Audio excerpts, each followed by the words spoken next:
ายดีทุกคนมาเด้อกินข้าวปุ้นน้ำกันนี่นะมีนาสาวเห็ดมีน้ำป่ามะนาวเนาะแล้วก็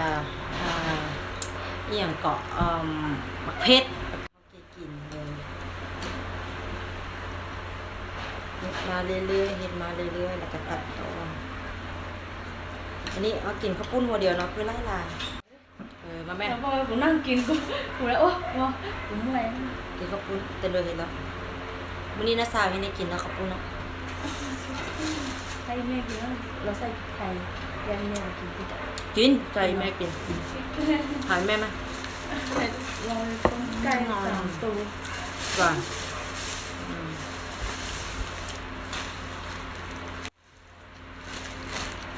เนี่ยเขาขาให้กูกินข้าวเปียกอิ่มแล้วกูกินแน่นทุกคนเอาเดี๋ยวก็เปียกแล้วเจ้าข้าวเปียกแล้วไก่ใส่แล้วกะปิมันแข็งเนาะใส่อันนั้นเอา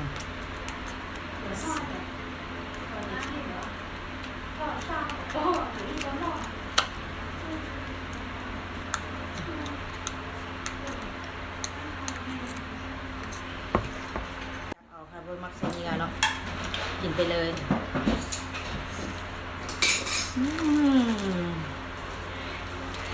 จับจ้า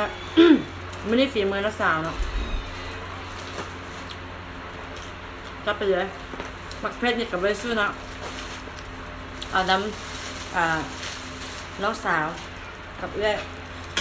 ยั่วนะคุณปลูกไว้หลายเนาะกินไปเลย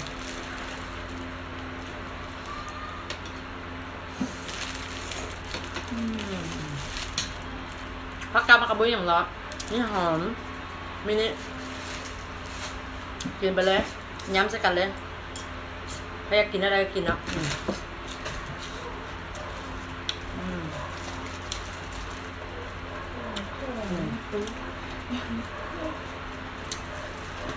อันนี้ประมาณหอมล่าเนาะอันนี้เป็นหอมอย่างกับหอมมิ้นท์นะโบแซ่บกันเลยถ้าอยากให้แซ่บแท้มันต้องเป็นหอมล่าบ้านเฮาเนาะอันนี้เป็นหอมมิ้นท์แล้วมันบ่ค่อยแซ่บปานใดแต่ก็เลยกินไปจังสั้นละ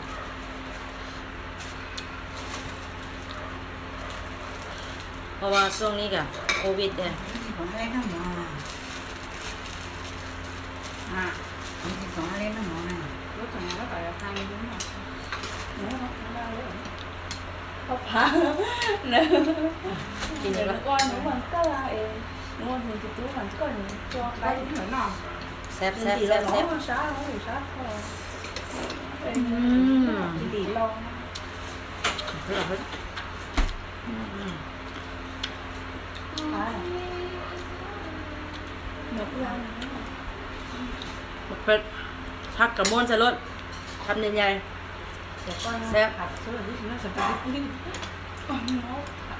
ม้วนใส่รถแซ่บหลาย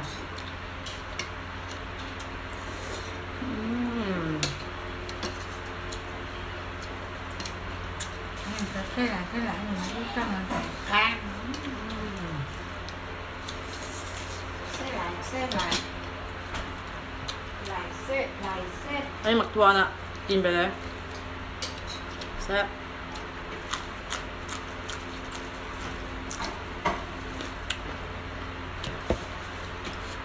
จัดไป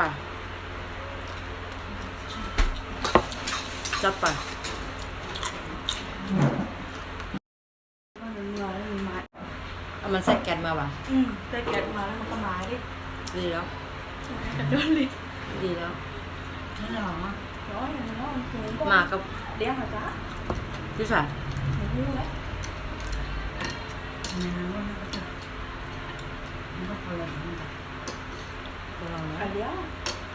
ถ้าหมูใช่หมูเด้อ มานอนแบบเนื้อบ้านอ่ะmà nó không có chuyện hết แต่เหมือนหนู mình cũng có nó บอไม่ได้มา nó chỉ là có điถึงนั่น ลูกปลาอ่ะ จะไปแล้วจะมาต้นไหม มาแล้ว เจ๊จะน้องหรือว่ามาแล้วหาก็มาเมื่อกี้นี่เลยก่อนเราไปอ้ำเนาะ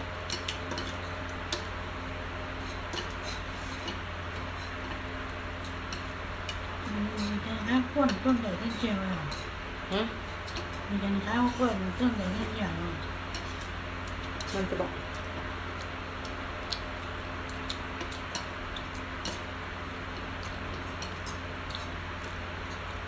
อันนั้นผมว่า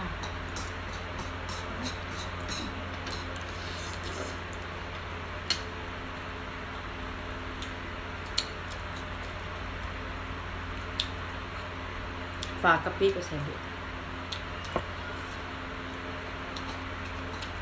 เสียครับ น้องกระปุ้นปลา ปลากระพงไปกัน เป็นน้ำพวกข้างงานกันแต่ว่าตัวปลาเป็นสี กระปุ้นปลา คือหาเลยอ้วนมาก ใส่หมู งอสวมแม่ไอสวมได้ไหนไม่สวย เอามา มาหลายก็ไม่กินมันก็เบิ่งด้วยพวกเขาสุดอีก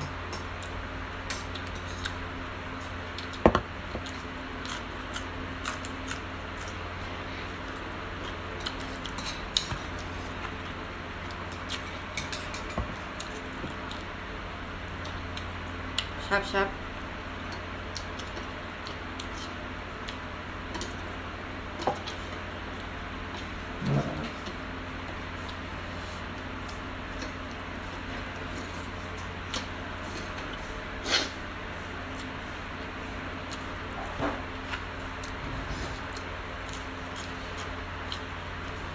อย่ามาว่าขอยตุ้ยด้าได้โซเด็ดเบิ่งแล้วติ่นก็กินในเบิ่งแล้ว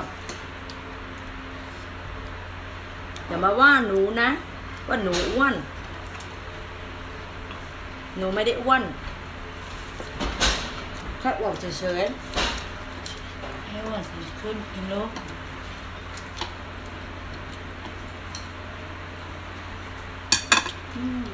เดี๋ยวน้องเดี๋ยว ๆ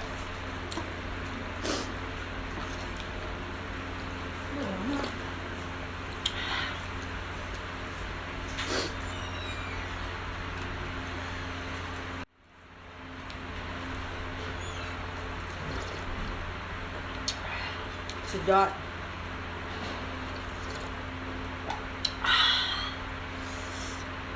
แซ่บแซ่บ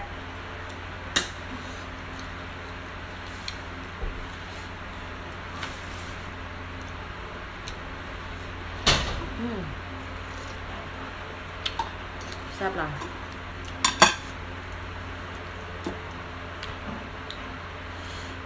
มาเลยประเดี๋ยวยังไม่ได้กินนะ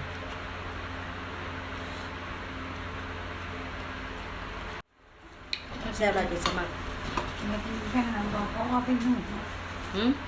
มาเลยเขาเอาไปหุ่น